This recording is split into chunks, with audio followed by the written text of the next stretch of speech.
So it is Thursday. Welcome to Front Runner Podcast Collective. I am your humble host, Vince, and on today's podcast, we're going to get into a little bit why the hiatus happened.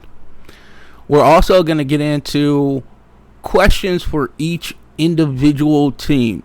We're going to start in the Southwest Division. So that is your Houston, your San Antonio, your Dallas, your New Orleans Pelicans, your Memphis Grizzlies. Those are the teams that we will be talking about today. We will go over maybe some of the moves they've made, questions that we have about these teams, and ultimately what to look for the first 25 games.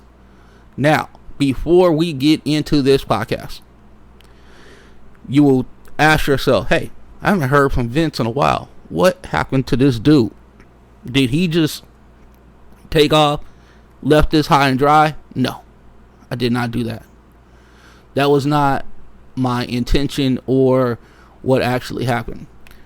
I had a absolutely horrific infection in my left calf, and it was so bad and so painful that it was hard for me to really think.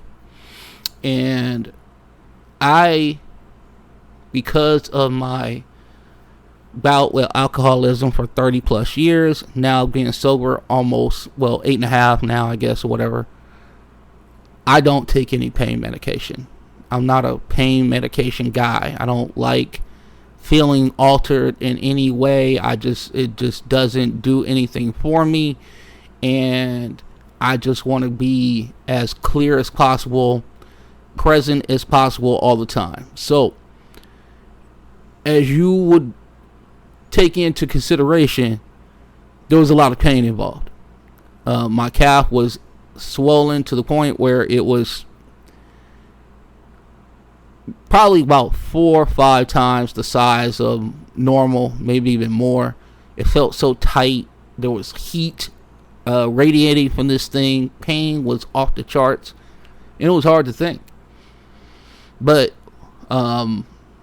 we gotta see if we're gonna release these photos. They're gross. I don't know if I want to release them into the wild or whatever the case may be, but maybe we'll release a couple just to kind of go, hey, because I know if it doesn't happen on social media, it didn't happen. I do understand the rules of my Gen Xers out there, my millennials, whatever the case may be. If it didn't happen on the gram, if it didn't happen on Twitter, it did not happen. But it was awful. And as somebody, again, your journey is your journey. I don't sit here and besmirch anybody's pain threshold. If you need to take pain medication, that is on you.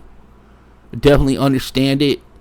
There were probably points where I probably wanted to take pain medication, but I was just like, nah. But we are now on the road to recovery. The swelling has gone down. I can think, and we are back in business. And so what does that mean? Soraya is on the silent ones and twos. She will be putting notes into this chat for me to disseminate that information to you. We are going to talk about every division, and again, today we'll be talking about the Southwest Division of the NBA, and we'll just be asking a couple questions, like what to think now, where should we go here. But I want to tell everybody that we missed you terribly. We love doing it for you, and we are so glad to be back. And as soon as we could get back on the air, we have come back. So obviously this is a weird day for us to be potting. Usually it's a Tuesday, Friday deal. There will be multiple podcasts coming up, so kind of check it out. We will probably get back on our regular schedule starting next week, Tuesday, Friday. But there might be another pod that drops either tomorrow or Saturday. So keep on the lookout for that, and then we'll kind of get back into the flow Tuesday and then Friday of next week, because basketball is back. The NBA is open for business. We got media days. We got people talking. We got people in the best shape of their lives, supposedly. We hear it every single year. I lost 15 pounds. I gained 15 pounds. My cardio is better. I worked on my jump shot. I worked on this. So, at the end of the day, what does it all mean? Well, that's why I'm here. This is why I'm here, is to tell you what it means in my words, and then you can make a decision on what it means to you, right? That's how it all goes. It's an interaction between myself and you.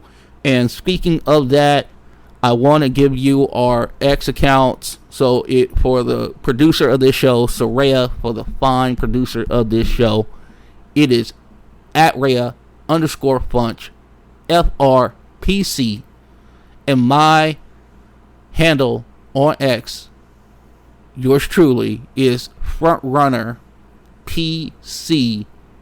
Make sure you hit us up. Make sure you start chiming in and follow us. That would be great. Send me a message. Put in like a hashtag, like if you want to talk about the Pelicans, hashtag Pels or whatever. Send a question or comment about what we just talked about, because we're about to get into the Pelicans momentarily. And that's how it will go. And we want to interact with you. And if you don't want to do that, I understand. We have another way for you to get a hold of us. It is our email account. So you want to go to frpcvince@gmail.com. That gets me. That gets the producer of this show. We rock out and we'll go ahead. Some of these comments and some of these questions will end up on the next podcast. So make sure you're interacting with us. Make sure that you are bringing the heat on a daily basis, because we're going to try to do that as well for you. So we've gotten all the business out the way. So let's talk basketball. Let's talk hoops. And we start down in New Orleans. And I am here to tell you that the meme culture should be on full alert, because the Michael Scott meme of "it's happening," Zion Williamson walked into media day noticeably thinner, sounding confident, and the timeline went nuts. Now you also add in Jordan Poole into the mix. He will be taking over for DeJounte Murray, who is still recovering from a absolutely brutal Achilles tear. He is on the shelf until further notice. But Jordan Poole of the Washington Wizards, and also the aforementioned Golden State Warriors, when he got punched in the face by Draymond Green, and his life literally changed from that day, is now a New Orleans Pelicans. Now, Zion Media's day, still lower third, just saying, like, this dude looked super thin. He looked great. Now, here's the fork.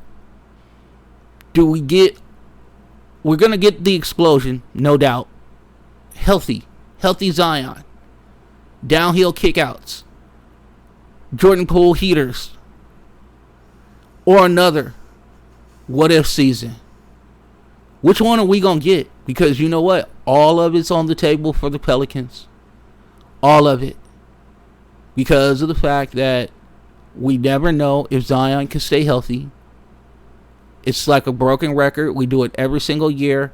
I really feel, for my older fans out there, this really feels like Lucy with the football and Charlie Brown trying to kick it. And for my younger people, you can go ahead and YouTube that. It's out there. Soraya drops this into the chat. We got... like, internet went crazy. Slimmer Zion headlines and clips were all over the place. He told reporters he felt the best since college.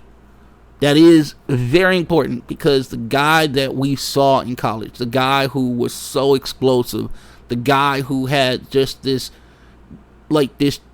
quick twitch energy that you can't get that. You can't I can train my body to do this. There are only certain near human beings, because I don't consider Zion a human. I consider him a higher state of being when he's right. He had otherworldly athleticism. This is when that dude actually played defense as well. So I want to see it. I'm here for all of it. And I will just say this. If he is really in shape, he's done work on his hamstrings, he's done work on his, calves, and he's done work on his core, it is going to be absolutely box office down in the Gulf. I'm telling you right now, this dude is going to cause seismic shifts of just entertainment value. With that going on, the one question that I do have, when Jordan Poole waves off Zion late in the game, when he has a mismatch, what's going to happen? Because here's the deal. Jordan Poole has never seen a shot that he hasn't liked. He is in the Cam Thomas ilk of shooter. He is he's like our guy Bones Highland. Bones Highland is another dude who loves to shoot the basketball and doesn't care who is on the court with him. We got some dudes who are pretty myopic in this league. And Jordan Poole famously waved off Steph Curry. And when you wave off Steph Curry, who is the greatest shooter of all time, that takes some moxie. That takes some extra spice that you got going on in your life. You know what I'm saying? So I am very interested to see how this works out, especially the first 25 games. Does Zion get nicked up and he misses like 4 or 5 games, and then Jordan Poole says, what was that movie with Tom Hanks where the dude goes, "I'm the captain now"? Do we see that?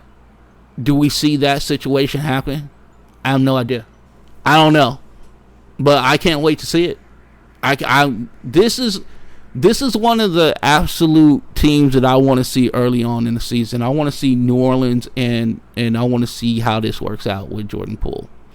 The thing that everybody knows about with Zion is that Zion has roughly played in half of the, actually it's a little less than half the games. He has played in 214 games of the possible 492. Not great, Bob. Not great. He's missed entire seasons with injuries and what have you. He has missed big chunks of time during the season. And this is the thing that we always have to worry about with Zion. Now, with the shape being what it is, maybe that all changes. Now, there's been some roster churn. We talked about Jordan Poole. Saddiq Bey is also in the mix. CJ McCollum is gone. They added Kevon Looney from the Golden State Warriors. He's going to add steadiness. He's going to add veteran leadership. And then you got people like Herb Jones and Trey Murphy III, who are tracking back as health returns after shoulder surgeries nuked their depth last year. Now, the CJ for Poole deal that hit in July, I understand what they did. They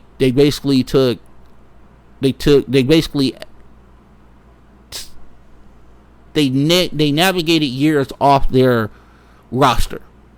When you put Jordan Poole in, who's in his mid-20s, you got CJ McCollum, who is 32, 33.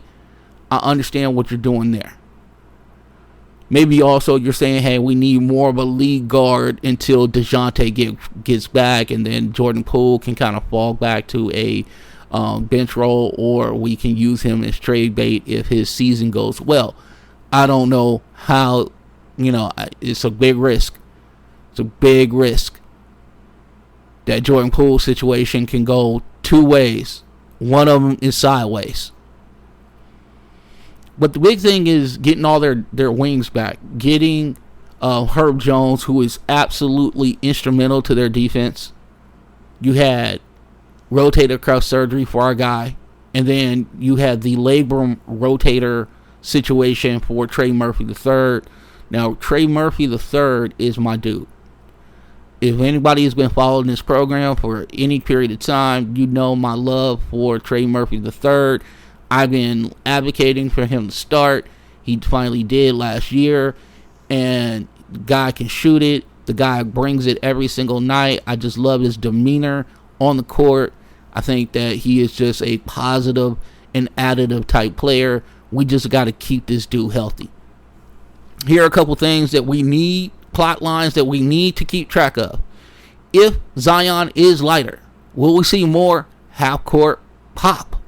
Will we see early 77 pistol, Spain rescreens, and short roll reads into the corner, spraying out to the shooters? That version turns Poole into a catch-and-shoot secondary dude, not I hold on to the ball merchant. You know that point Zion is a real thing. Soraya dropped this in the chat. Zion's 2024, 2025 per game line, limited action, still graded out elite efficiency, mid-50 field goal percentage across 30 games before he was shut down due to injury. The Poole Initiative, responsibly powered. Again, this is the dude that waved off Steph Curry. The job here is selective aggression. If Poole sees a big at the level, great, attack. But if Zion has got a mismatch at the nail, that ball needs to go into Zion. Like, there needs to be strict rules for our guy Jordan Poole. Jordan Poole can't get into his own flow state where he just forgets about the rest of the team. We can't have it. The third thing is the health of the wing depth. Herb Jones and Trey Murphy III specifically. Now, if one is lagging early because of, needing more time to heal up, Saddiq Bey is also coming off injury, but Saddiq Bey is a good scorer. Now, the defense, we going to have to see. It's been a couple years since we really seen it. He was in Atlanta for a little while. I think that's one of the reasons why he's not in Atlanta now. But what you want to do is just kind of hold the fort until Trey's shoulder is 100%. You want to kind of hold the fort until Herb is 100%. And if you have to ease them back into the regular season, which I can understand. They had these injuries late last year. One had one at the end of February, and the other happened. Herb had his February 12th, and Trey had his in the middle of March. So if these shoulder surgeries and things of that nature, they kind of need a little more time rehabbing. Maybe they're not playing back-to-backs or whatever the case may be. Saddiq Bey's production will be important. Question for you. New Orleans has made a timeline bet. They trade CJ for Poole. It buys them some age, variance, and shot at a surplus value. If he hits as efficient 20-point per game scorer, third piece, he becomes a real asset. Obviously, if you're sitting there and you're hoping for complete health with Zion, that means that you also mitigate some of Jordan Poole's importance to the team. No doubt. Now, also, as you continue to bring Trey back, that also moves Jordan Poole down the totem pole a little bit further. These are all positives for Jordan Poole. He needs to understand who he is and what he is to this specific team. But this is going to go on how Zion is dynamic. Is he going to be dynamic in October and November? Are we going to see national windows flex so our guy is out here being on TV a lot? We don't know. But I will say this. I am looking forward to watching this team. I'm looking forward to seeing just how they all gel together. When does Trey get implemented back in? Is it right off the bat? Is he going to be playing full go? When is Herb Jones? Is Herb Jones going to be ready before Trey? That would be very important because of his defensive chops and his acumen. And then, you got the Looney effect. Looney is not the player that he used to be. Physically, speed-wise, whatever. But the one thing that he's going to give you is he's going to give you effort. He's a cerebral basketball player. Defensively, he knows where to be. He also knows where to kind of cut off. He knows where you want to get to on the court. So he's going to do everything in his power to make sure you're off your spot just slightly to make his job a little bit easier, because he's not going to jump the highest. He's not tall enough to really bother a lot of shots. He's just a physical dude that plays with a physical presence. And the one thing is that you always want to kind of tread lightly on the dudes that are soft-spoken. And Kevon Looney is one of those guys. We talked about Poole late game. Will he hunt his shot or will he defer to Zion? This will be the coaching staff's biggest thing, is being able to rein in what Jordan Poole has been. Now, hopefully with some going from Golden State to the Washington Wizards and now to the New Orleans Pelicans, maybe some of his swagger has kind of diminished, and he can understand, like, hey, I'm just trying to be additive to the team. You know what I'm saying? I'm just trying to be real additive. Now, keep in mind also, this team has Jordan Hawkins. I really want to see Jordan Hawkins get his this year. He's kind of replaced my Trey Murphy III. I used to have a petition to get Trey Murphy III to start for the New Orleans Pelicans. And I hope that Jordan Hawkins gets real minutes, significant minutes. I thought he was awesome at UConn. I think he's a dead-eye shooter. I think he's one of those guys that can really be additive to this team if he's put in the right role. And if he's coming off the bench and he's like, yo, I'm coming off the bench to score. We are ready for the Jordan Hawkins experience. Does his role change if for some reason DeJounte Murray, because here's the thing, at some point, whether it's December, whether it's January, our guy DeJounte Murray is going to be back. Now, I don't know if he's also going to be eased in. I think he will be. And if he's eased in, Jordan Poole will still have a significant role on the team. But is he going to start? Is he going to start when DeJounte gets back? Because if he is, great. If he's not, then my man Jordan Hawkins might not get the time that I'm thinking that he needs to get. And you know I'm all about developmental runway. By the way, this year, you're going to hear developmental runway a lot, so you can go ahead and put that into your drinking game. This note has been dropped by Zion. 25 points per game, 57% field goal percentage in 30 games. We want to see longer. Midterm check-in. If Herb and Trey are fully back, what's that look like? Wild card is Saddiq Bey. What does he look out post ACL? Is his rhythm back? Is he giving you steady corners? And he insulates the pull streaks and also provides some kind of adaptability with Trey Murphy III and Herb Jones. Those are the things to be looking for the first 25 games.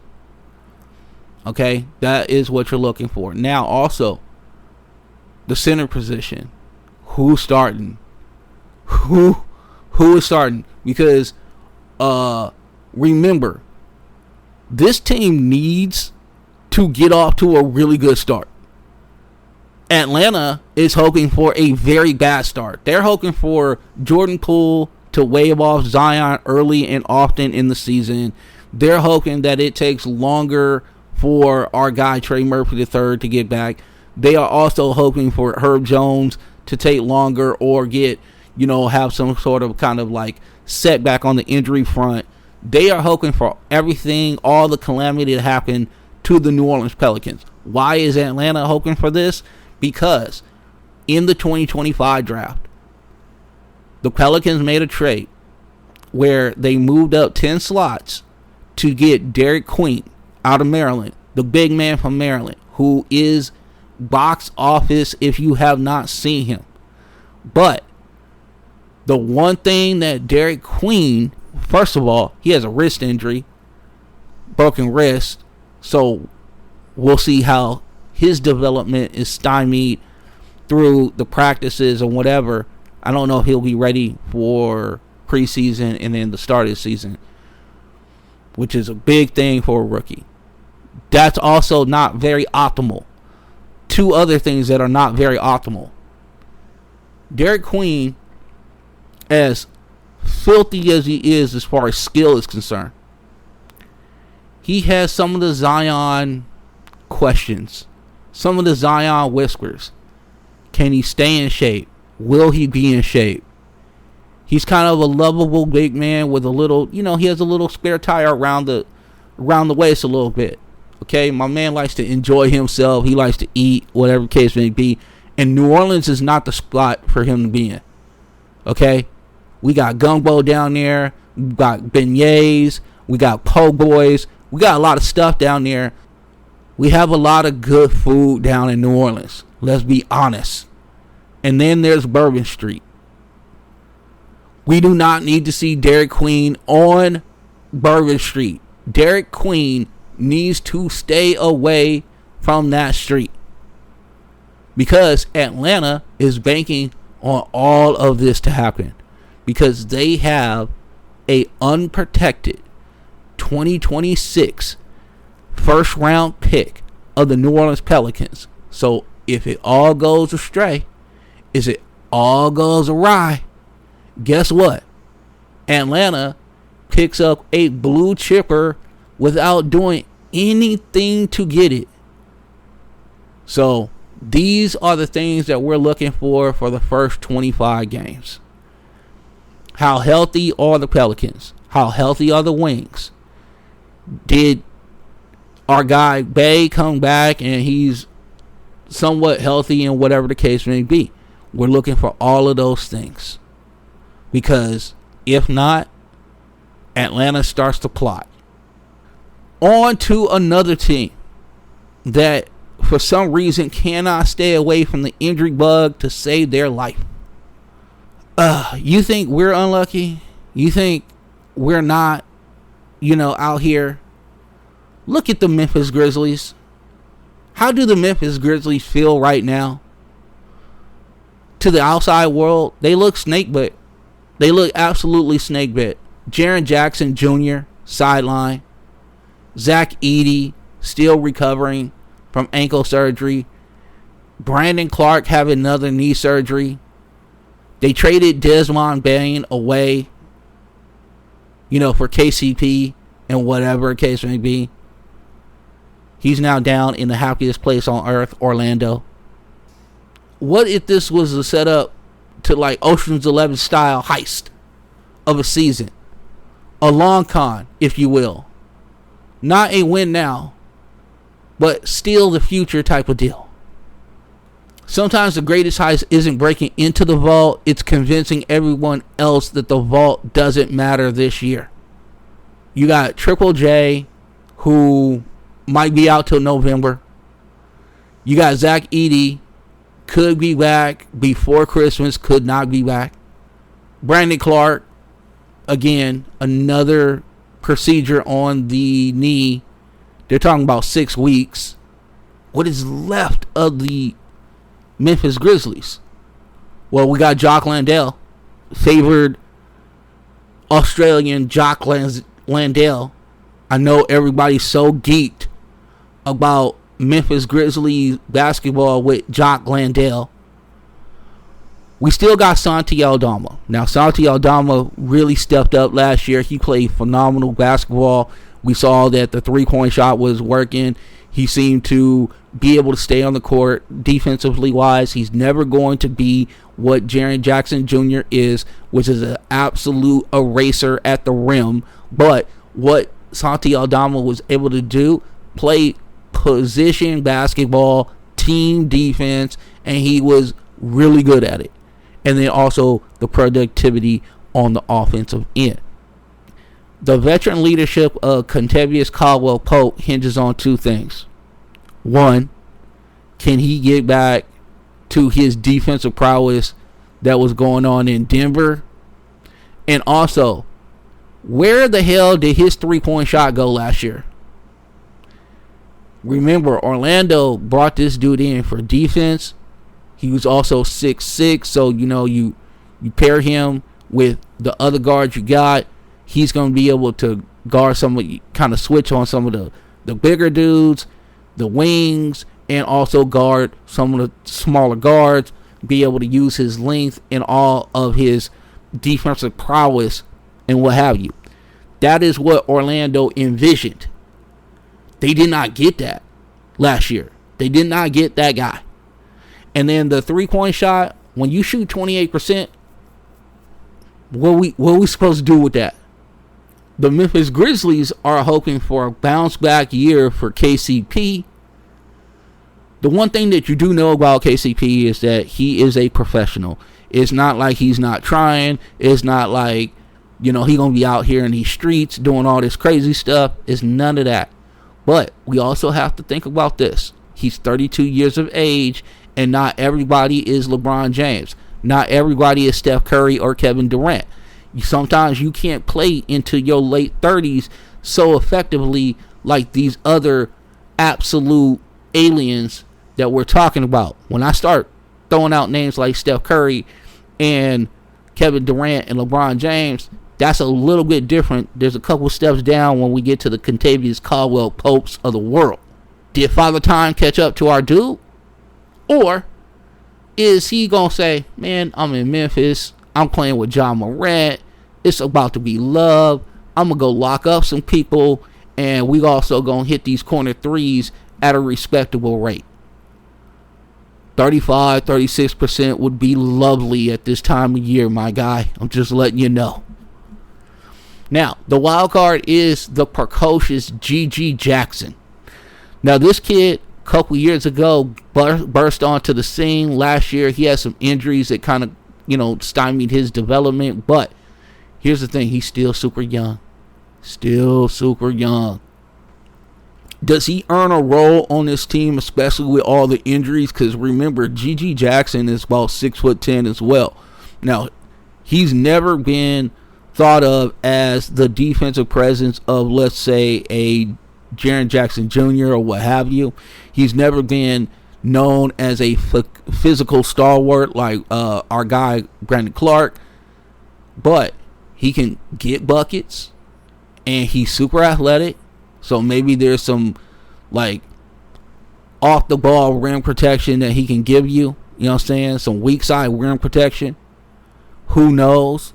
But they're going to need this kid early, because they're going to need some height somewhere. The mastermind behind all this is Tumas Aiasolo. Now, if you did not catch the end of Memphis Grizzlies basketball last year, which I know a lot of people kind of was out on after a while, Tumas Aiasolo took over for Taylor Jenkins with 9 games left in the season. They limped to a playoff situation and then got the doors blown off by Denver. They were injured. There was bad vibes going on on Bill Street. You know what I'm saying? So I understand. But Tumas Aiasolo was kept on. to be now they took the interim tag off. He's now the full head coach of the Memphis Grizzlies. Now, I don't know a lot about what went on with the Taylor Jenkins thing.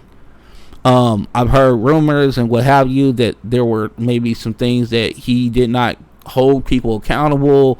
There was a little more kind of like laissez-faire type attitude, and he kind of allowed the men to be men. Like, you're supposed to show up on time. You're supposed to be responsible. You're supposed to be taking your video cut-ups and studying them and making sure you're on top of all your business or whatever the case may be. Well, maybe now with Tumas Aiasolo there's going to be a little more like detailed operation situation going on. Maybe there's going to be a little more, hey, we need you to dig into the crates type of mentality. And there's no one more that needs to understand and adhere to these premises than one Ja Morant. Because here's the thing. Memphis goes as Ja goes. He is the star. He is the front man of the Memphis Grizzlies. He's what every kid in Memphis, as far as the shoe game is concerned, whose shoe they got? They got Ja Morant's shoe. Which jersey sells the most? It's Ja Morant. Now, the white kids can't do their hair like Ja Morant. It is what it is. But let me tell you something. He's a star. And in a city like Memphis, and there's no shade to Memphis. Memphis is a great city. Good times. Problem is that it's a little bit smaller city, right? It's not like Denver. It's not like Houston. It's not like Atlanta or whatever the case may be. But at the end of the day, they ride for their guy. They ride for Ja Morant. But Ja Morant needs to ride for the city of Memphis. And you can say, well, Vince, that's crazy. Ja Morant is Memphis. Without Ja Morant, there is no Memphis Grizzlies. I need more from Ja Morant. I need the shooting to get better. Because, brother, you only about $170 wet. I understand you are uber athletic and you want to dunk over everybody, but you know what? Maybe there should be some self-preservation that goes on to this situation. Maybe there's some thinking that, hey, I shouldn't go into the land of the giants and get my ass handed to me every single time. Some of that physicality, maybe I can get my floater game to a respectable level. Maybe my mid-range becomes more lethal. Maybe also I start scaring people from the three-point land. Those are the type of things that Ja Morant needs to start working on. These are the type of things that we hope that we see this year out of Ja Morant. I'm not saying we never see the athleticism. We never see him highlight dunk over somebody or anything like that. But what I'm saying is be a little more judicious about when you use your athleticism. Don't challenge every big man you see and take it as some sort of personal like vendetta that I must dunk on this dude. Because it's not going to end well for you. He's also dealing with an injury too, and we don't know if he's going to start the year. So Memphis, are you Ocean's 11? Are you slow playing this kind of like little descent so then you can end up with a good draft pick? Because I wonder sometimes. I wonder how things kind of get, who talks in the front office to who. Say, hey, wouldn't be the worst thing in the world if for some reason, we didn't get off to the greatest start on the face of the planet and we can end up somehow in the middle of that pack of that lottery, and then let's let the ping pong balls fall where they may, and then let's see if we can get into that like upper echelon of the draft. I just wonder if that is some of the thought. I wonder if Kleiman and the front office might be whispering to themselves in the darkest corners of the FedEx Forum. Early in the season, it's going to be bleak in Memphis. You got Bane is gone. You got to replace that situation. You don't want to rush Jaren Jackson Jr. back because he is really your best two-way player. Brandon Clarke has been kind of like a heart and soul type lunch pail guy forever, but he has not got this knee right since he first hurt it. Lean on role players and rookies. Again, we talked about Ja Morant. He might not be ready as well. So it's not tanking. It's not tanking at all. You don't have enough dudes. Can we camouflage this season of maybe we're not really waving the white flag, but we're kind of waving the white flag, if you know what I'm talking about? We're kind of surrendering this year for better years to come. Maybe there's another star that supplants Ja Morant, because if you get high enough in that draft, boy, there are some pieces in this draft coming up. If I'm climbing and I am thinking like a casino, count chips, every extra loss is a chip in your pocket. Every close game you can't finish moves you closer to a high-end 2026. Just saying. If you think about it, if Ja's not there, is Aldama going to carry you offensively? Is Gigi Jackson going to explode and surprise a lot of people? Remember, when Ja Morant was out before, you had Desmond Bane there. Desmond Bane can put up 30. Who's a reliable 20-point guy outside of Ja? And Jaren Jackson Jr. We will see. Soraya just dropped this in the chat. She says the Grizzlies' current rotation, fewer proven 15-plus point per game dudes than the 2013 Bobcats. This doesn't look like an accident. It looks like it's a design. It might be a long year for our friends in Memphis, but we'll see. We'll see how it goes. But I can't see a team without Jaren Jackson Jr. That defense has to collapse. There's just not enough there. And, having reliable defensive players and guys who just know how to deconnect the pieces like Brandon Clarke, not having somebody like that there is real hard. Jack Landale is a professional, but his skill level or how he impacts the game is just not at the level as some of these other guys. Now, again, the one guy who can kind of like hold the ship together, if you want to put it that way, it would actually be Gigi Jackson. If he bursts onto the scene and do something crazy, then maybe he can kind of hold it together until the cavalry shows up. And I think this is a real tough spot for a Tumas Aiasolo to be in. Now, he's going to have to use all of his Euro basketball mastermind type stuff. All his genius, walks in with blueprints and whatever. He is Euro ball through and through. Tempo, ball movement, spacing tricks. His job is to make sure that the heists look legit. Okay? He's going to try to use a lot of smoke and mirrors with the talent drain that he has around his team. Now, this is going to work because we know two things. Not every NBA team comes ready to play when they are playing like a lesser talented team. Sometimes their focus gets pushed off somewhere else, and maybe Memphis catches a couple teams. But in a highly competitive West where every win means so much more this year, because we do have a lot of teams that are out here vying for some of these positions.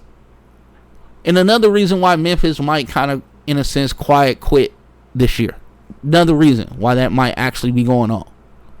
So that's kind of where we are with Memphis.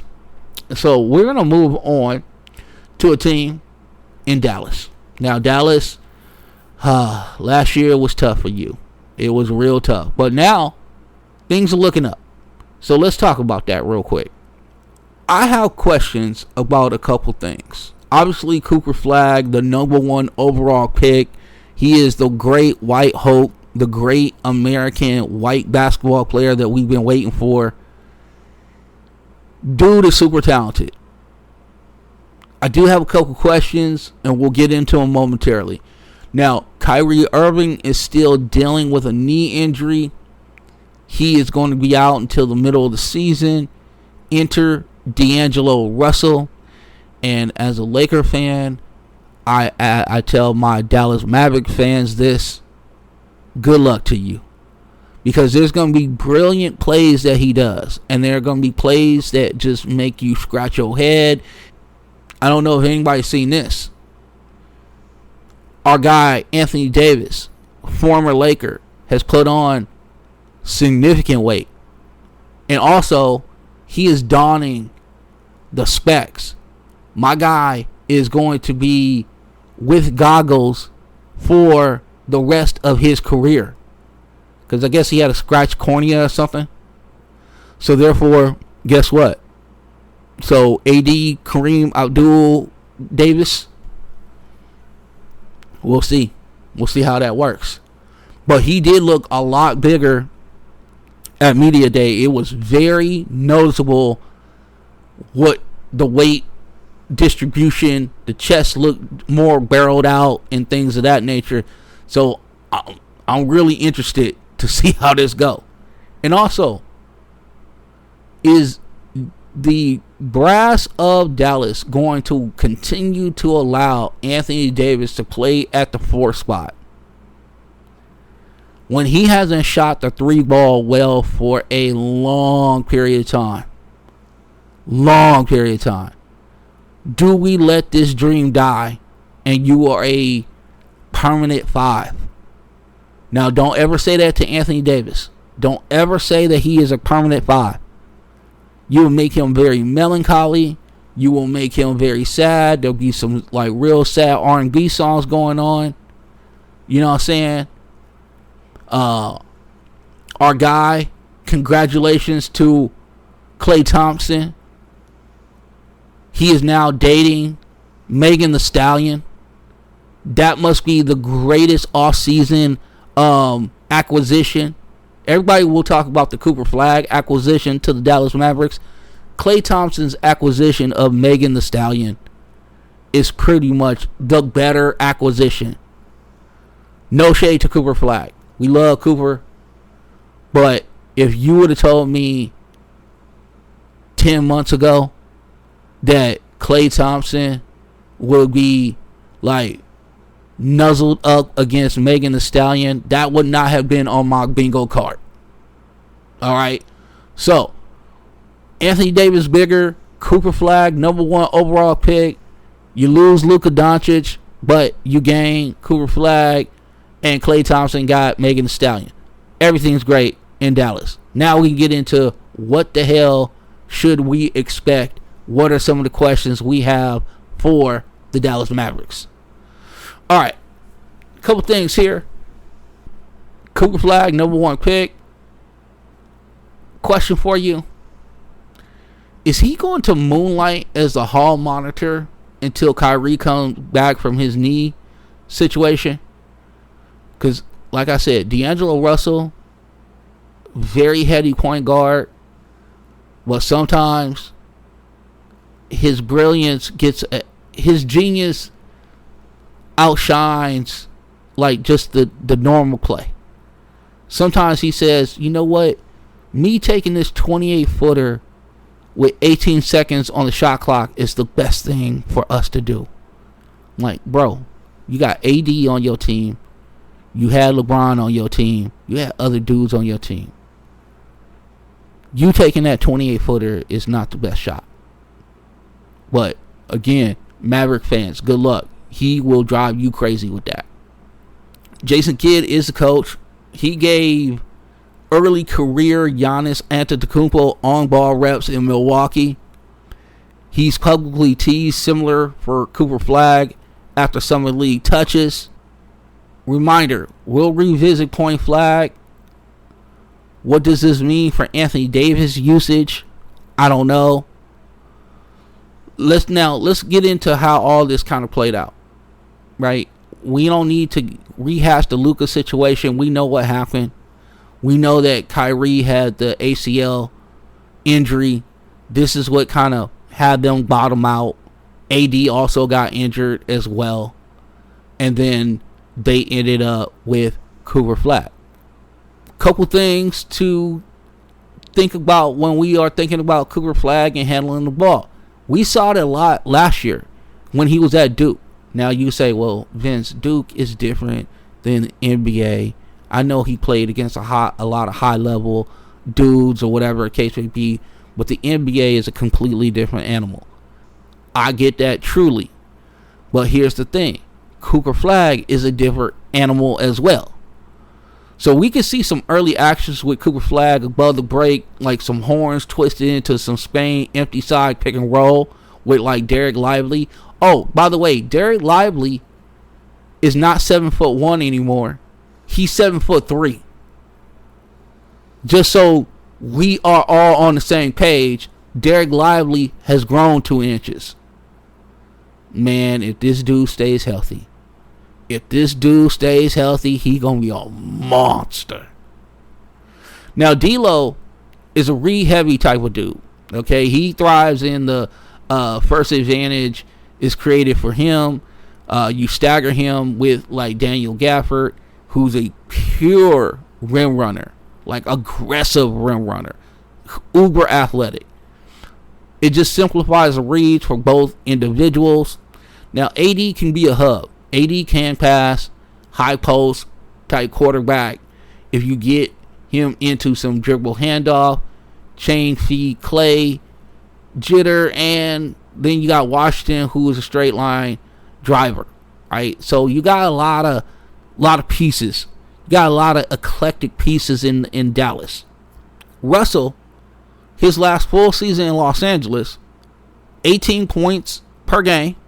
He shot 41.5 from the 3 land.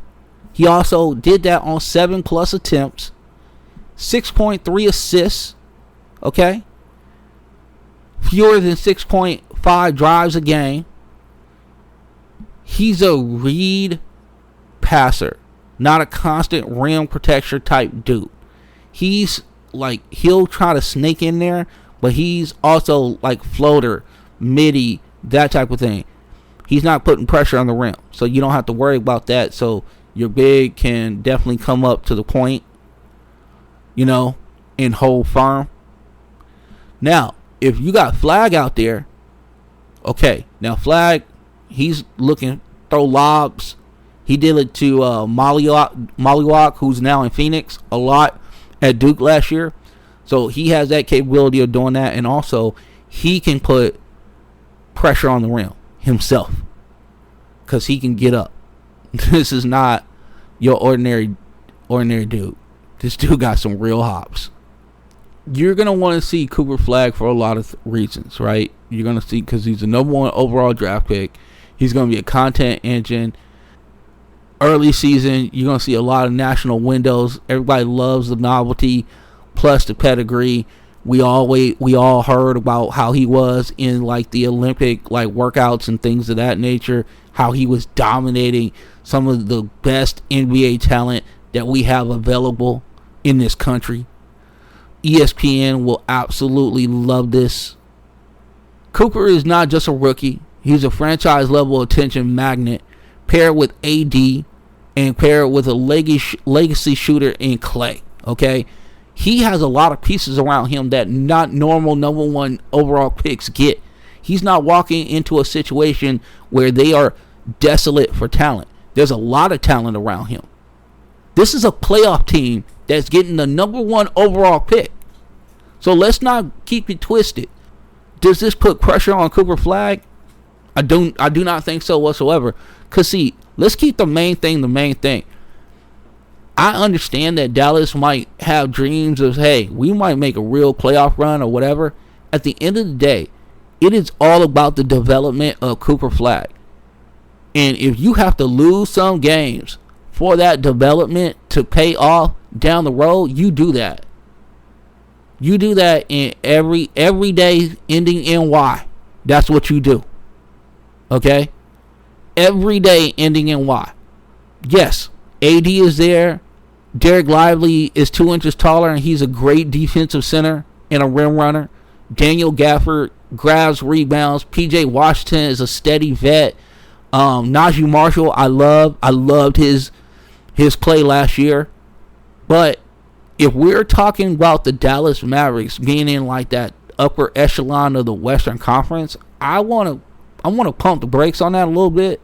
Listen, he does have a lot of talent around him. I will continue to reiterate that situation. And they could be a very good team. But if you're thinking because of the fact that now you got Cooper Flagg, you just kind of slot him into the Luka Doncic role and whatever the case may be, and you keep it moving, that is not how this is going to go. He's not that type of player. Can he score? Yep. Can he rebound? Yep. Can he play defense? Absolutely. Is he going to block people's shots that you go, damn, I did not see that coming? Yes. Is he going to explode to the hole and you're going to see like athleticism that you did not see from Luka Doncic or any other white dude you haven't seen in last like 15, 20 years? Absolutely. But if you're thinking to yourself, hey, we're going to win 55 games this year and we're going to be the number 2 overall seed to the Oklahoma City Thunder, let that go. Let all of that go. You're going to break some eggs to make an omelet this year. And again, it is very, very important to Nico Harrison, to Jason Kidd, to the rest of the Dallas Mavericks front office and their ownership group that the reps that are the most important is the Cooper Flagg reps. And if there are some losses that come along with that, so be it. Now, could he take the league by storm and whatever the case may be? Sure. But I want to put a little damper on the parade of like, hey, they're going to be like a top 4 seed in the West. That is crazy. Crazy. And it has nothing to do with what I think of Dallas overall. I just think that the developmental runway of Cooper Flagg is the most important thing to the Dallas Mavericks. And anything that gets in the way of that, anything that impedes that progress is absolutely detrimental to the future of the Dallas Mavericks. That's my statement, and I'm sticking to it. Now, you know what's going to help Cooper Flagg? The reemergence of Kyrie Irving. You know what I'm saying? That is what's going to help. Rookies at point guard get hunted. Now, he's not going to end up playing guards like normally. He's a wing. He's more of a power forward than anything else. Dude is 6'8", 6'9", damn near. Like 220 pounds coming in. It's going to be hard for like little guards to come and be like, listen, let's get Cooper Flagg out on an island and see what happens. I don't know if you want to do that.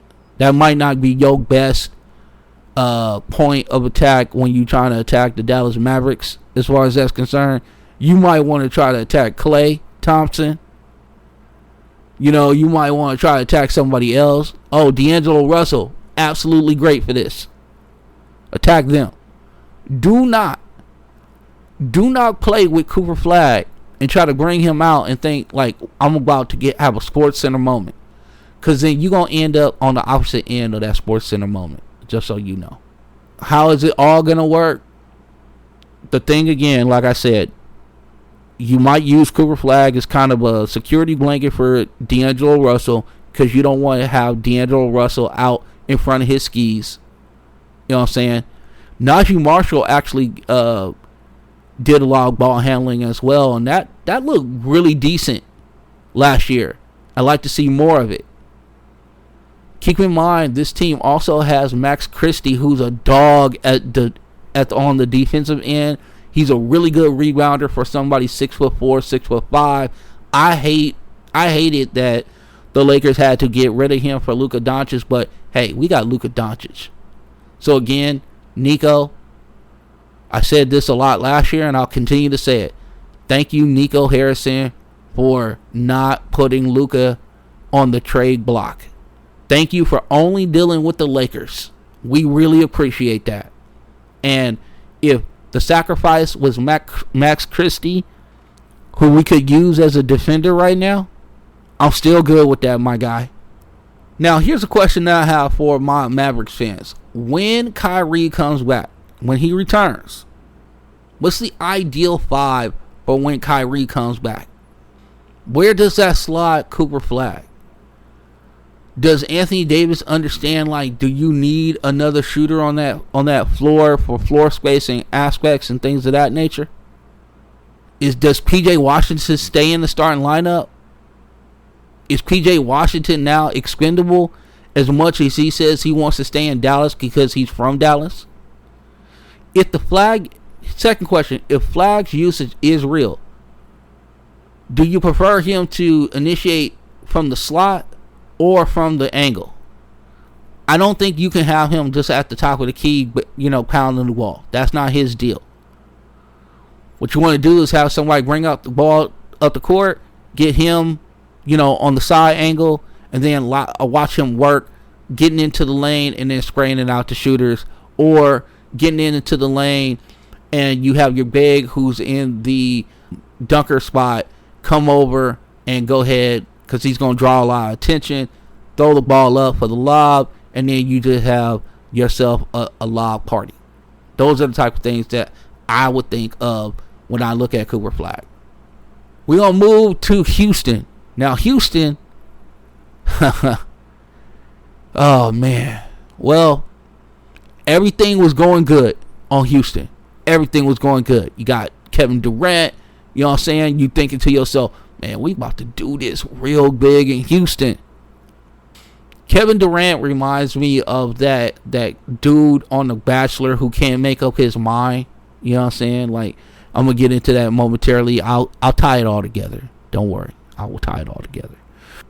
Fred VanVleet being out, the steady point guard, he's already eliminated before the first cocktail party. Like, he's already out. My man is just gone. He's just like, I got to go. ACL. Terrible. And I'm not going to do Houston, we have a problem. I'm not going to do all that.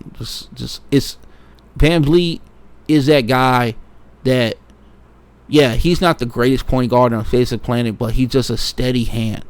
And he was able to do things for that team. And he did stuff for Toronto that was just so important. He knew how just to kind of calm the waters down. And now with him out, there's a couple things here. Couple things that I want to get to. But the first and foremost thing, all hope is not lost in Houston. Kevin Durant is a offensive ecosystem onto himself. Your front court woes that you had last year, Houston, are now gone because Kevin Durant is there. Now, reality check. Durant is 36 going on 37. This dude just wants to hoop. That's all he wants to do. He don't need to be in no leadership role. He don't need to be the mouthpiece for the team. He doesn't need to do any of that. Which is funny because he left Golden State. Now, his next choice was Brooklyn. What did he have to do there? Oh, you got to lead. You got to be the mouthpiece of the team. You got to answer the Kyrie questions when Kyrie was acting out over there. Listen, Kyrie has changed his whole stilo. Whole stilo has been changed. So we are not bagging on Kyrie. But I'm just saying at that point in time, Kyrie was acting different, right? So Kevin Durant had to answer questions that he's not comfortable answering. So then he says, hey, I want to trade. Where do you want to go? I want to go to Phoenix. I'm going to go team up with D-Book, and we're going to about to get it on and crack-a-lacking in Phoenix. But then you traded all other pieces away, dog. Like, you could have at least said to Brooklyn, hey, you know what? We really want to keep Cam Johnson out there, or we really want to keep Mikal Bridges out there. You get everything else you want, but we keeping these dudes. We keep one of these dudes. You didn't do that. So now you go out there, all your depth is diminished, and guess what? You're the leader of the team. I don't care if D Book is out there or not. Soon as Kevin Durant stepped onto that team, he was the leader. And now Fred VanVleet is gone. Who's the leader of this team? Well, this is where the buck stops here. This is where the buck stops here. Because here's the thing, Kevin. Your dream has come true. Because you don't need to be the leader of the team. You don't necessarily need to be the mouthpiece of the team. You know why? Because you got Ime Udoka as your head coach. Ime Udoka is one of the most fiery, competitive head coaches that we got in this league. And he sets the tenor. He sets the tone of the Houston Rockets. That's why that team, who didn't have a bunch of offensive options, I know. Listen, we're going to get into my guy, Alperen Şengün. We're going to get into all of our dudes out here. But y'all know y'all ran some stank offense last year. Some real putrid offense. If y'all wasn't running up and down the court getting fast breaks, y'all know that half court offense was terrible. Y'all know that. So don't even trip.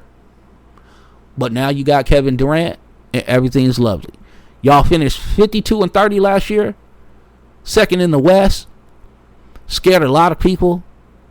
And then y'all fell to Golden State, who was probably inferior to you as far as talent-wise. But with Fred out, Houston has to move on. The final Rose contender to midseason elimination risk. Hey, check this out. Amen Thompson still there. Reed Sheppard didn't get a bunch of looks. And I have a question about Reed Sheppard momentarily, but we'll get into that. And then you also got Aaron Holiday, who, say what you want, he's a UCLA guard. And the reason why I say it like that, first of all, I have an affinity for UCLA. If you have not been with the program long enough, I'm a UCLA dude. I love UCLA. So Aaron Holiday is a professional basketball player. He can get you into sets. He can get you into motions. He can get your offense set up. He's not the top tier scorer or anything like that, but he can run an offense. Why is all this important? Like I said, the Durant-Udoka dynamic is great because Ime is the alpha. You can think of him as the producer, whispering behind the scenes. You know what I'm saying? Udoka was described as the alpha in Houston per multiple offseason columns. His culture was credited to the 52-win leap that they had last year. But the guard situation is what we need to focus on. Amen Thompson, he is the future lead guard of this team. He's a completely explosive athlete. He is in that top tier of athlete. Okay, he's one of one type of dude. The problem is with him is that his shooting is still not great. So still shaky in the half court as a creator because people lag off of him because they're like, shoot it. Shoot the ball. Go right ahead. Now, can he handle the rose ceremony in October when defenses dare him to shoot? We're gonna have to find out. And that leads me to my guy Reed Sheppard. Now, Reed Sheppard couldn't get a look. He couldn't get a sniff on the court last year. And I'll tell you why. Ime Udoka loves defense. He loves dogs on defense. He loves toughness. He loves tenacity. And Reed Sheppard kind of gives off this privileged, my mom, dad pay for this AAU team type of situation. No shade to Reed Sheppard. He's an incredible talent. He can shoot the rock. Great creativity with the ball in his hands. Good passer for his size. Good connective piece. He showed a lot at Kentucky with that situation. He doesn't give off the energy of tough. He don't get off the energy of like, I'm an MFer and I might be the quickest laterally or whatever the case may be, but I'm going to find a way to stay in front of my man. That is going to be the key, because they are going to pick on Reed Sheppard unmercifully. Okay? That is what's going to happen. So, is he a downtown shooter? Is he a dead-eye sniper? 100%. Could you pair him with Amen Thompson so you can kind of counteract that situation? You could. You could do that. Now, if you have Amen Thompson and you have Reed Sheppard in your backcourt, because obviously Jalen Green was part of the package that went over to the Phoenix Suns along with Dylan Brooks to get KD. Well, that doesn't mean that the cupboard is bare. It does not mean that at all. Now, my question is that if Amen Thompson and Reed Sheppard are your starting backcourt, which that's what it could be, does that mean that Kevin Durant, Jabari Smith, and my guy Alperen Sengun is your front court?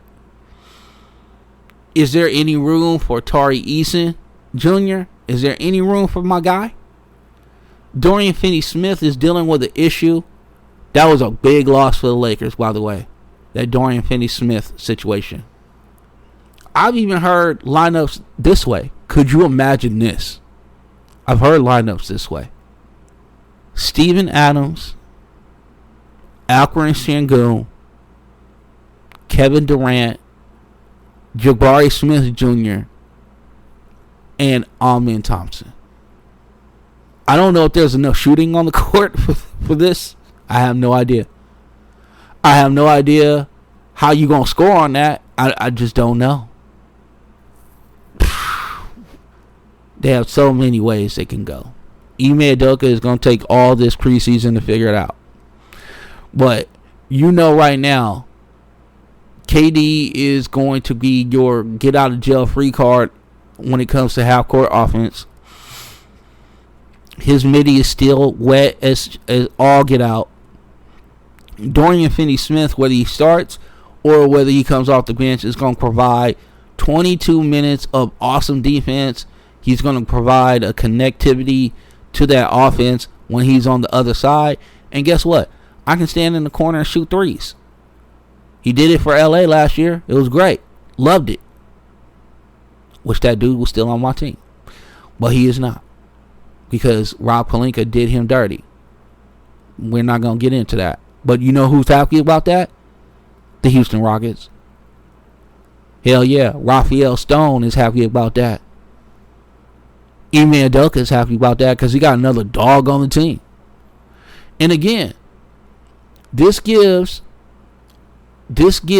Durant another out when it comes to just, I want to be a hooper.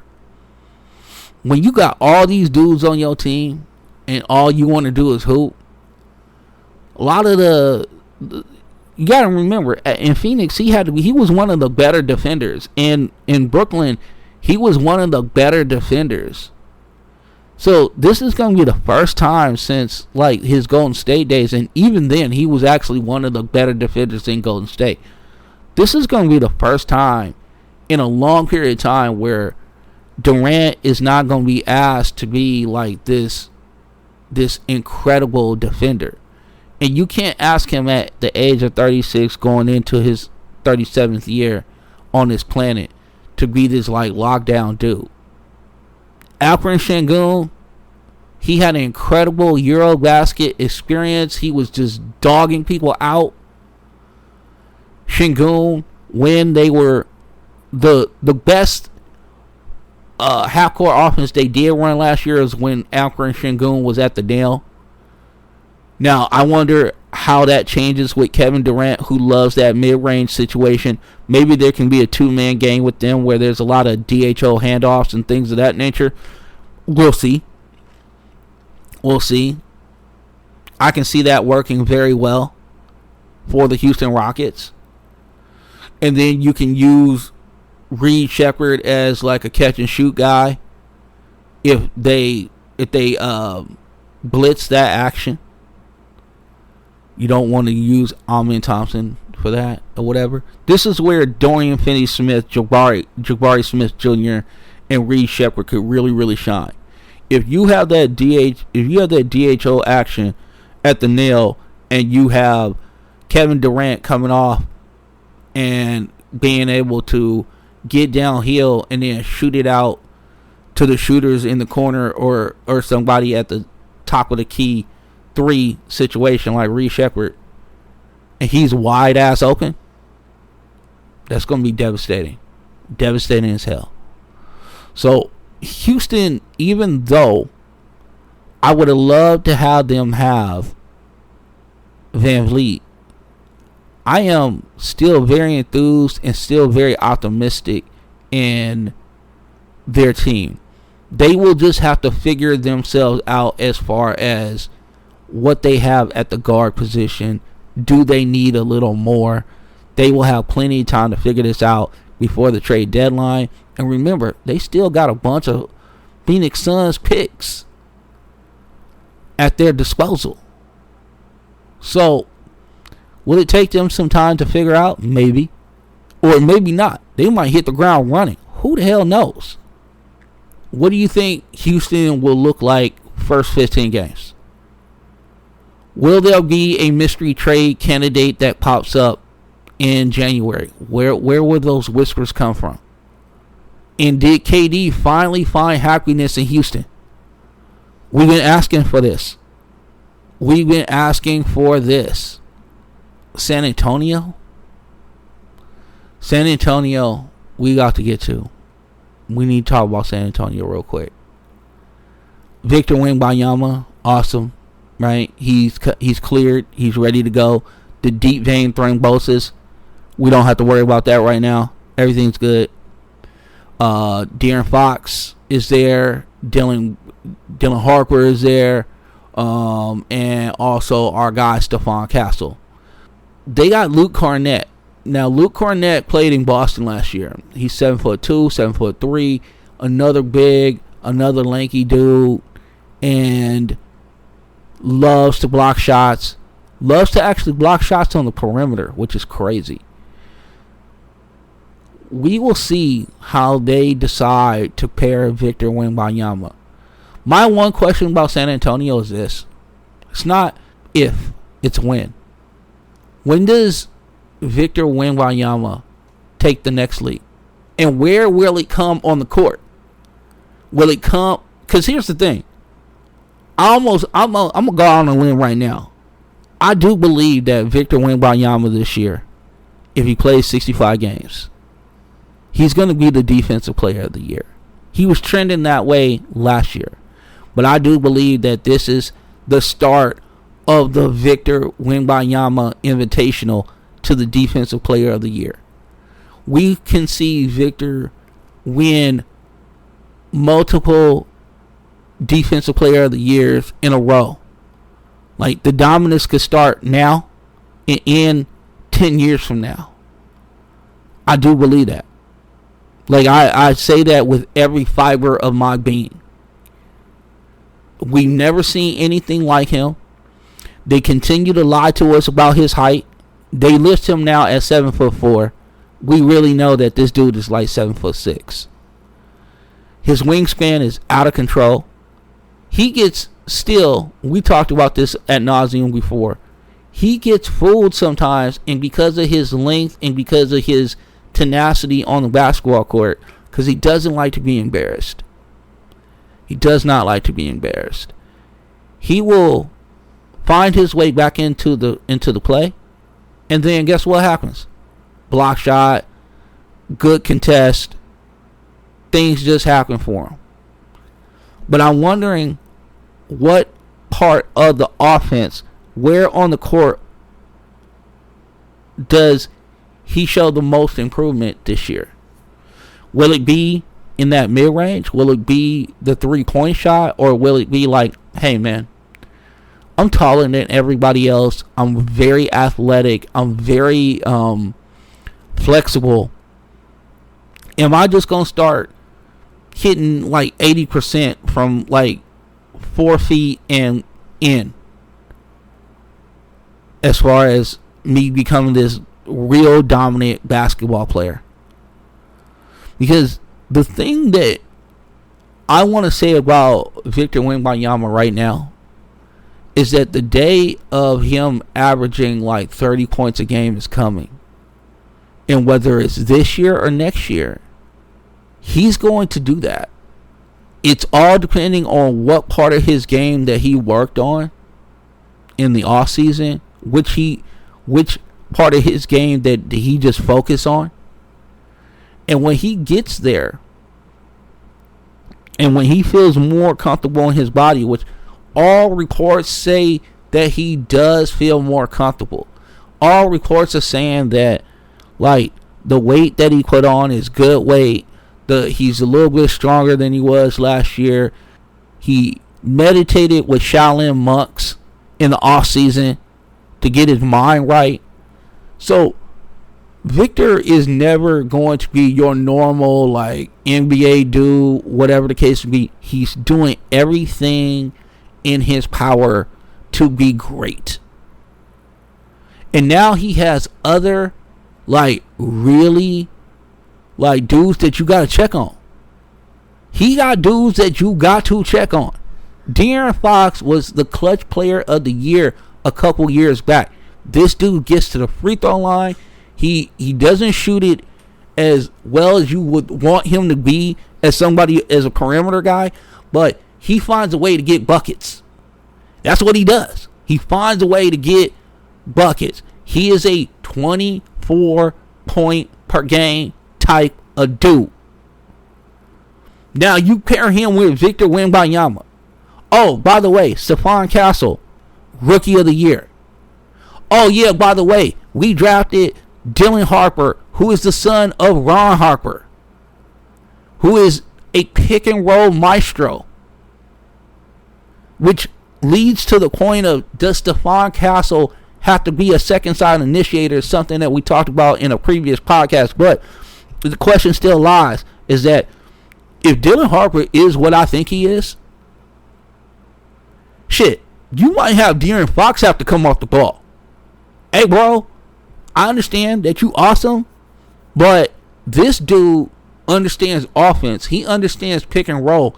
And if you're telling me we gonna get pick and roll with Dylan Harper and Victor Wembanyama, good luck to everybody in that Southwest Division. Good luck. Houston, I'm gonna tell you right now, the wars that you are about to be in with the San Antonio Spurs aren't going to be sweet. These are going to be fist fights in the alley. Victor is coming. You know what I'm saying? Like, this is some Game of Thrones type of stuff that I'm talking about right now. When they said winter is coming and the White Walkers were on the move, Victor is coming. And he bringing with him some real cats now. Like the day of Jeremy Sohan playing point guard, those days are gone. Okay? Remember, Devin Vassell is still there. They got Keldon Johnson still there. They got pieces, man. This is not like a team that is going to suffer on the offensive end. And you got at least 2 credible ball handlers. You also got another guy that Victor doesn't have to sit there and be like, oh, I got to score all the points. And he was never that dude anyway. But for him to be unleashed in a sense where, oh, you got to check on this other guy, And now I might not get double teamed all the damn time because you got to watch out for Stephon Castle. You got to watch out for De'Aaron Fox. What does this do for Devin Vassell? Now you push him down in a sense as far as productivity on the totem pole, right? Like you make him fall into his like natural slot. Like you're the third dude or even the fourth dude. You imagine what that's going to look like? Oh, you still got Harrison Barnes there, who's a complete professional veteran basketball player. So San Antonio is for real. Now, I don't know how long it's going to take for them to get all their continuity because remember, De'Aaron Fox and Victor Wembanyama, I want to say, played like 5 games together. But if I am, what is their win total? I think it's like 48. Take the over. Take the over. And if you can get something like whatever their second half like win total is, like if there's some sort of alternate like line out there to say, okay, 41 games, what's their over under as far as wins is concerned, take the over on that one. Because that's when they're gonna coalesce. That's when they're gonna find their rhythm. That's when they're gonna kind of know where the spots on the floor they like to get the ball and where they like to set up their offense and things of that nature. And again, when things are tight in the fourth quarter, De'Aaron Fox can get to the basket. He can get to wherever he wants to go. And because Victor Wembanyama is a threat from the outside, because he did improve his three-point shot last year, we did see it. It wasn't an anomaly. He was way better from the three-point land last year. And if that's going to continue, I'm not saying that he has to be a 7 3-point attempt type of dude. He doesn't need to be that. But if he's going to shoot 4 of those bad boys every game, and he's going to shoot it at anywhere between a 35 to 37% clip, that means that he can hang out at the 3-point line. That means that De'Aaron Fox can get into the middle. That also means that then the defense collapses, and then Victor as a trailer, does that happen? These are all questions that are going to be answered throughout this season. The first thing that we have to figure out is how susceptible is the Stephon Castle situation and what his new position is going to be, and is he going to thrive in that position? Is he going to love where he's going to actually end up? Because I don't believe that his future as a on-ball presence is what is going to manifest in San Antonio, and can he deal with that? Now, at the end of the day, it's still all about Victor, and if for some reason Stephon Castle cannot understand or accept that position, they will move right along for Stephon Castle. And don't get it twisted. I love that Stephon Castle is a competitor. I love that he wanted to be a point guard, but unfortunately, dude, you got 2 guys, one in Dylan Harper and one in De'Aaron Fox, that have done it. Now, Harper hasn't done it at the NBA level yet, but that's what he's basically been bred to be. He's been a point guard all his life. And De'Aaron Fox has done it at the NBA level for 7-8 years now. So, at the end of the day, you have to now prioritize winning, and you have to prioritize what's best for the team and move over to that second side